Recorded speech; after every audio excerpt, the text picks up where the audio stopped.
تو جناب رمضان کا مہینہ ایک بار پھر آ گیا ہے، ایک ایسا مہینہ جو اپنے ساتھ بے شمار رحمتیں اور برکتیں لے کر آتا ہے۔ لیکن دیکھیں، یہ صرف بھوکا پیاسا رہنے کا نام نہیں ہے، یہ اس سے کہیں بڑھ کر ہے، یہ تو ایک خدائی دعوت ہے۔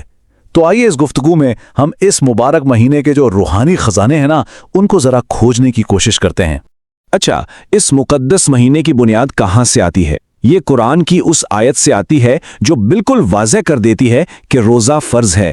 تو یہ کوئی ایسی ویسی روایت نہیں ہے، بلکہ یہ ایک سیدھا سیدھا اللہ کا حکم ہے۔ اور اس کا مقصد کیا ہے؟ مقصد ہے تقوی، یعنی پرہیزگاری حاصل کرنا۔ دیکھیں، رمضان کا مطلب صرف بھوکا پیاسا رہنا بالکل نہیں ہے۔ اصل میں یہ ایک روحانی ریسٹ کا موقع ہے، ایک چاند سے خود کو پاک کرنے کا، اور سب سے بڑھ کر یہ اسلام کے جو بنیادی ستون ہیں نا، ان میں سے ایک ہے۔ تو آئیے ذرا گہرائی میں اترتے ہیں اور دیکھتے ہیں کہ رمضان کو ہمارے دین میں اتنی مرکزی حیثیت آخر حاصل کیوں ہے۔ اسلام کی پوری عمارت آپ کہہ لیں 5 چیزوں پر کھڑی ہے۔ یہ وہ ستون ہیں جن پر ہمارے ایمان کی بنیاد ہے، اور ان 5 ستونوں میں سے جو چوتھا ستون ہے وہ ہے رمضان کے روزے۔ اور یہ بات سمجھنا بہت ضروری ہے کہ یہ کوئی آپشنل چیز نہیں ہے، یہ ہر اس مسلمان پر فرض ہے جو اس کی استطاعت رکھتا ہے۔ اور اس کا ذکر ہمیں حدیث کی سب سے مستند کتابوں میں سے ایک صحیح بخاری میں بھی ملتا ہے۔ اب جو بات واقعی دلچسپ ہے نا، وہ یہ ہے کہ اس مہینے کو روحانی مواقع کا ایک خزانہ قرار دیا گیا ہے۔ نبی اکرم صلی اللہ علیہ وسلم کی ایک مشہور حدیث ہے جو اس مہینے کی خاص فضا کو بڑے خوبصورت انداز میں بیان کرتی ہے۔ اس کا مطلب ہے کہ اس مہینے میں اللہ کی رحمت کی کوئی انتہا نہیں ہوتی۔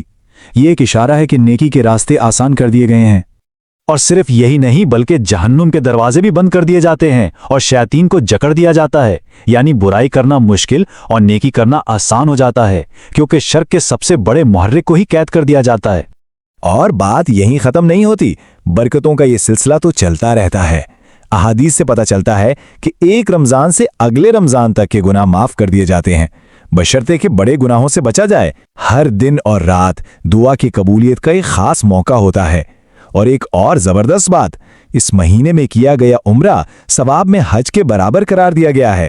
چلیں اب ذرا دیکھتے ہیں کہ اس روحانی عمل کو روزمرہ کی زندگی میں کیسے اپنایا جاتا ہے۔ دیکھیں، روزہ جو ہے نا وہ قمری کیلنڈر پر مبنی ہے، یعنی اس کا آغاز اور اختتام چاند دیکھنے پر منحصر ہوتا ہے۔ جیسا کہ نبی اکرم صلی اللہ علیہ وآلہ وسلم نے فرمایا تھا، چاند دیکھ کر روزہ رکھو اور چاند دیکھ کر ہی افطار کرو۔ اچھا، ایک درست روزے کے لیے کچھ بنیادی شرائط ہیں۔ سب سے پہلے تو چاند دیکھنا، اگر چاند نظر نہ آئے تو شعبان کے 30 دن پورے کیے جاتے ہیں۔ پھر دوسری اور سب سے اہم شرط، فجر سے پہلے دل میں روزے کی نیت کرنا۔ اور تیسری بات، سحری کھانا، جس کے بارے میں نبی اکرم صلی اللہ علیہ وسلم نے فرمایا کہ بھئی اس میں تو برکت ہی برکت ہے۔ تو اب سب سے اہم نقطہ یہ سمجھنا ہے کہ آخر وہ کون سے کام ہیں جو روزے پر اثر انداز ہو سکتے ہیں۔ یہ سوال بہت اہم ہے، کیونکہ روزے کا مقصد صرف بھوکا رہنا نہیں بلکہ کچھ اصولوں کی پابندی کرنا بھی تو ہے۔ چلیں اب ذرا اس ٹیبل کو دیکھتے ہیں جو روزے کے اصولوں کو بالکل صاف صاف بتا رہا ہے۔ دائیں طرف وہ چیزیں ہیں جن سے روزہ ٹوٹ جاتا ہے، جان بوجھ کر کھانا پینا، جنسی تعلق قائم کرنا یا جان بوجھ کر قے کرنا، اور خواتین کے لیے حیض یا نفاس کی حالت میں بھی روزہ ٹوٹ جاتا ہے۔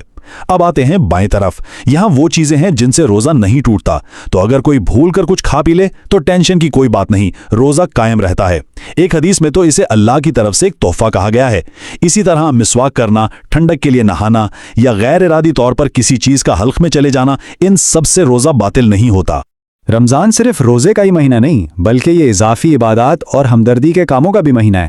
ان خاص کاموں میں سے ایک ہے قیام رمضان، جسے ہم تراویح کی نماز بھی کہتے ہیں۔ حضرت عائشہ رضی اللہ عنہا کی روایت کے مطابق نبی اکرم صلی اللہ علیہ وسلم رمضان اور غیر رمضان میں عام طور پر 11 رکعتیں ہی پڑھا کرتے تھے، اور اس نماز کی فضیلت بہت زیادہ ہے، یہ گناہوں کی معافی کا ذریعہ بنتی ہے۔ پھر رمضان کے آخری عشرے میں ایک اور بہت اہم عبادت ہے اعتکاف۔ یہ اصل میں دنیا کے کاموں سے کٹ کر صرف اللہ کی عبادت کے لیے مسجد میں ٹھہر جانے کا عمل ہے، بالکل ویسے ہی جیسے نبی اکرم صلی اللہ علیہ وسلم کا مستقل معمول تھا۔